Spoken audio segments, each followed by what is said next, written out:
Good morning, Ian Crouch with your 8:30 Hunter News update. Residents living on the western side of Lake Macquarie are being asked to keep an eye out for cane toads. It follows the discovery of 17 of the noxious pests this week under a sheet of tin on a property at Mandalong. The Department of Primary Industries is urging property owners to check around and under items on the ground, such as metal sheeting, pots and wood piles.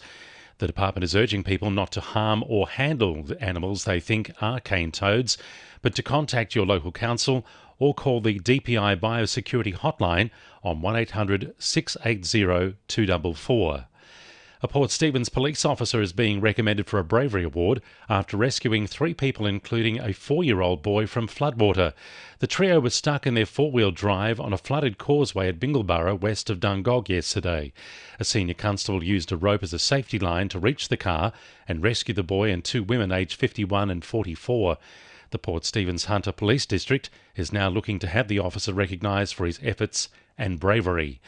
The SES is keeping a close eye on 5 river systems in the Greater Hunter region, with more rain forecast over the next couple of days.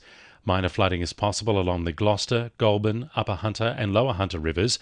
The SES says moderate flooding is also possible along the Wallumbye Brook. Maitland has been included in a team-based camp brochure released to all 32 nations taking part in next year's FIFA Women's World Cup in Australia and New Zealand. If chosen by one of the participating nations, Maitland Regional Sports Complex would be used for training purposes, with the Newcastle Jets making it their home base last month.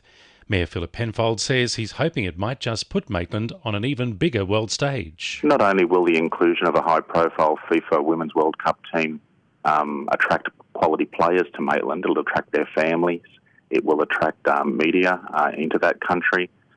It will certainly be a great opportunity for the people of Maitland to come and witness and engage with those high-profile players. 2 Hunter residents have been recognised in the Women in Local Government Awards.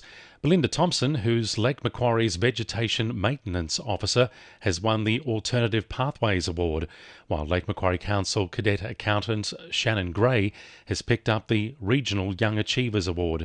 The awards recognise women's contributions to local government.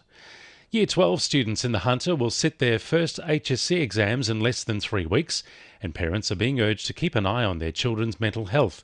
English Paper 1 will mark the beginning of the 4-week exam period, with the final exam on the 4th of November. Professor John Fischetti says while the HSC is stressful, students should be aware there are plenty of opportunities if things don't go to plan. In the last 20 to 30 years, your HSC and the ATAR that followed was really your ticket. I could give you every degree and find a way that there's still a way in. The HSC is important, but not as important as it once was, because it's not the end of the world. It's really just one hoop that we're going through. You should do your best, but really it's not going to end your dreams. 2NURFM Sport. Knights NRLW coach Ron Griffiths is confident the team won't let the pressure get to them heading into Sunday's grand final qualifier against the Dragons. Griffiths says it's important the players stick to the game plan and build upon their regular season form. There's a little bit more excitement, there's a little bit more to the game in terms of that if things don't go your way, it's all over. But I think everyone will remain calm and just stick to or do what's required.